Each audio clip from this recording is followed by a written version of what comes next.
বাংলাদেশে এই জাতের মাদ্রাসার এই নিষ্পাপ বাচ্চাগুলা সকালবেলা, বিকালবেলা, রাত্রেবেলা, ভোরবেলা 24 ঘন্টা কোরআন তেলাওয়াতের বরকতে শুধু আল্লাহ বাংলার জমিন টিকায় রাখছে।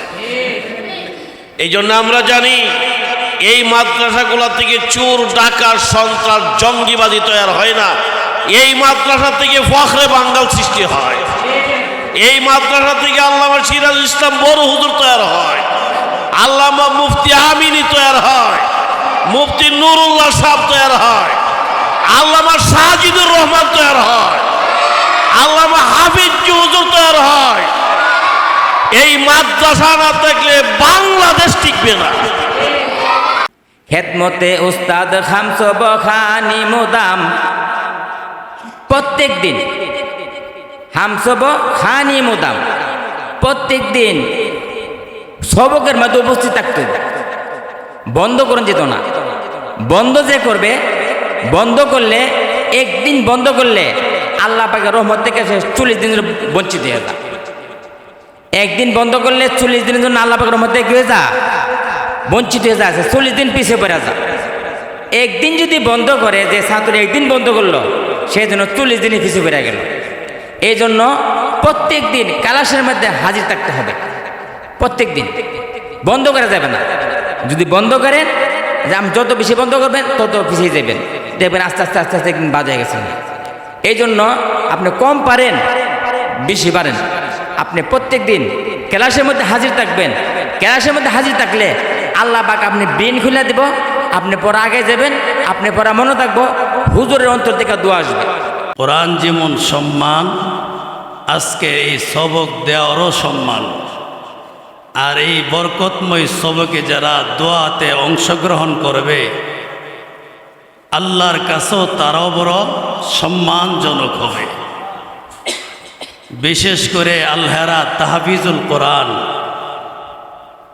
এই মাদ্রাসার আজকে হবে হেফজ সবকের উপলক্ষী দোয়া। কোরআন হাদিস শরীফে আসছে যে হাফিজুল কোরআন যারা, তারা পরকালে তেলাওয়াত করবে, এক এক আয়াতে এক এক তালা হবে আল্লাহর কুদরত। যেখানে তার কোরআনে কারীমের আয়াত পড়া শেষ হবে গোটা 30 পারা, 6666টা আয়াত তেলাওয়াত করা তার শেষ হবে। কোরআনে কারীমের হাফিজুল কোরআন যারা, তাদের বাসস্থান হবে সেই স্থানে। জুড়ে সুরে বলি সুবহানাল্লাহ। বিসমিল্লাহির রহমানির রহিম।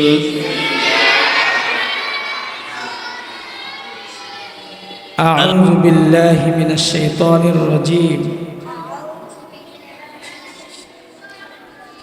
বিসমিল্লাহির রহমানির রহিম। আলহামদুলিল্লাহি রাব্বিল আলামিন। যালিকাল কিতাবু লা রাইবা ফীহি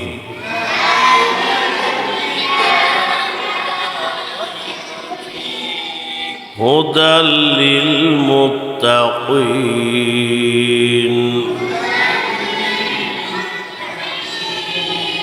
الذين يؤمنون بالغيب ويقيمون الصلاة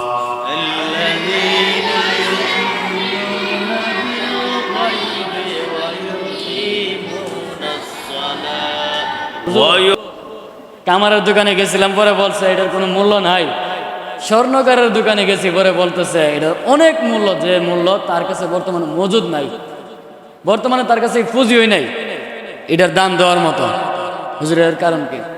বলে বাজান, কামারের কাছে দাম হয়েছে লোহার, আর স্বর্ণকারের কাছে দাম হয়েছে হীরা, ডায়মন্ড, স্বর্ণের।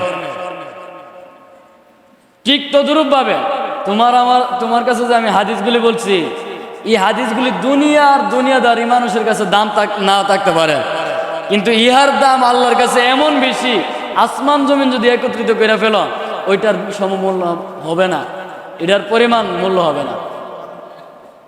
তে ভাই, আমি আপনি যে পড়াশোনা করতে বসছি, এর ফায়দা আছে কি না? এর মূল্য আমরা দুনিয়ার মানুষ না বুঝতে পারি, আল্লাহর কাছে পাবো। আল্লাহ তাআলা আমাদের সকলকে বোঝার তৌফিক দান করুক।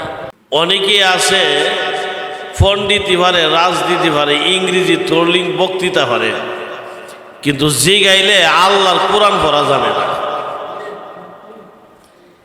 এক লোককে জিজ্ঞেসে, মুরব্বী আপনি যে মৌলবীর বদনাম করলেন, বেটালে কইতে পারবেন উজুর ফরজ করা, কই যেতে গেলি কঞ্চিন দিয়ে উজুর ফরজ করা, বাতি দা উজুর ফরজ মনে 12-13টা কমে না, কইছে উজুর ফরজ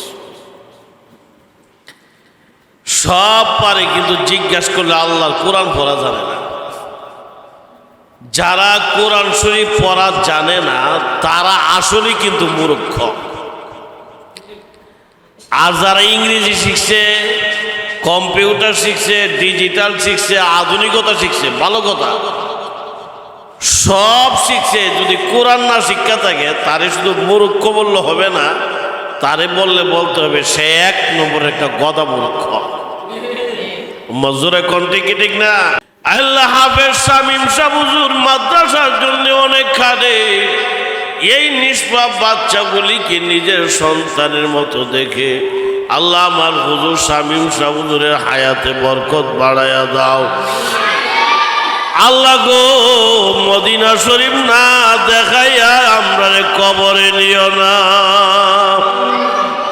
আয় আল্লাহ, এই ছাত্রগুলির উলি বানায়া দাও, বড় বড় আলেম বানায়া দাও। আল্লাহ আমাদের দোয়া খানি কবুল করে নাও। সাল্লাল্লাহু তাআলা আলা খায়রি খালকি মুহাম্মাদ ওয়া আলিহি আজমাইন।